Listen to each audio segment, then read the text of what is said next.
Fellow Kenyans, on the 9th of August of 2022, Kenyans participated in an election that ushered in new leaders at all levels of our governance realm. Following a dispute in the presidential election, a petition was filed in our Supreme Court for determination of validity of the results, and the Supreme Court has today pronounced itself on this matter.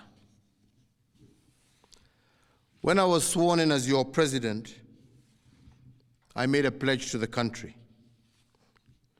a pledge to uphold the rule of law and the decisions made by the judiciary on all matters appertaining to our governance. Today, the Supreme Court made a ruling on the presidential dispute, upholding the results announced by the Independent Electoral and Boundaries Commission on the 15th of August, 2022. And in keeping to the pledge that I made to uphold the rule of law when I took the oath of office, I commit to executing the orders of this court to the letter. The process of handing over is in progress through the Assumption of Office Committee, which actually has already begun its work as of August 10th, 2022.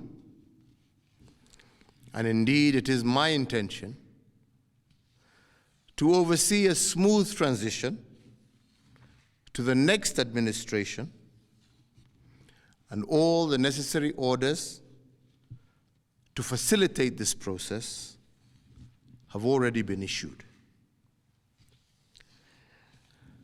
And because democracy is a work in progress, I urge the country to respect the institutions that midwife our new leaders. And in doing so, I also urge citizens to constantly put them under scrutiny, for this is the civic duty of every single Kenyan. In particular, this civic duty requires every citizen to constantly put the truth presented by our constitutional institutions to test. And they must test them for coherence, but also for correspondence.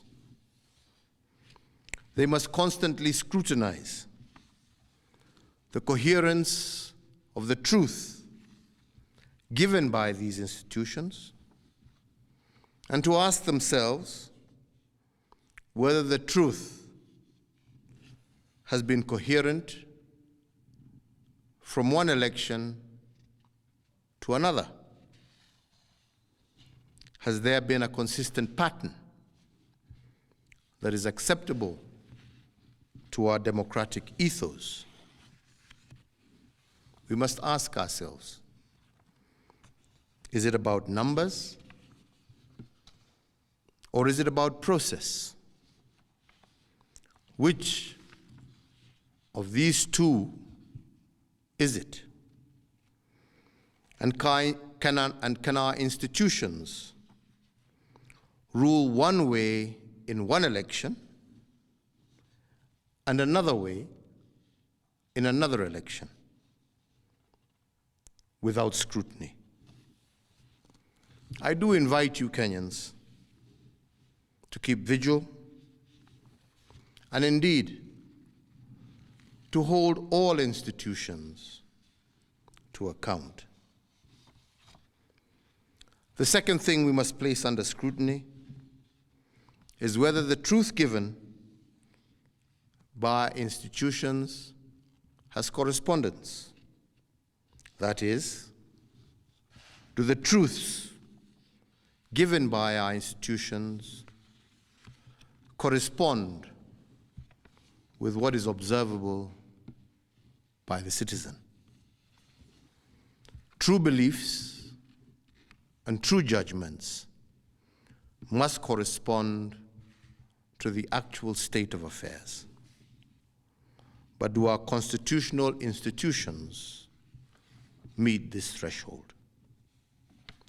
While we must appreciate these institutions, we must also hold them to account at every juncture. And their truth has to be consistent and coherent. This is the only way we will build our democracy. I want to take this opportunity to thank every single Kenyan for holding a peaceful election. And for this, I want to thank God,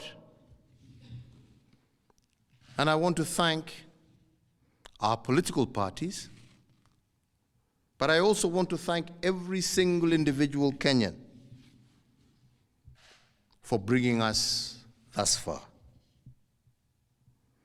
I want to wish well all who have won as they guide our country into the future.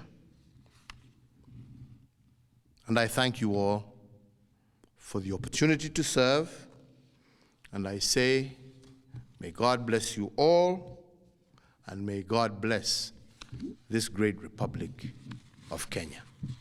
Asante.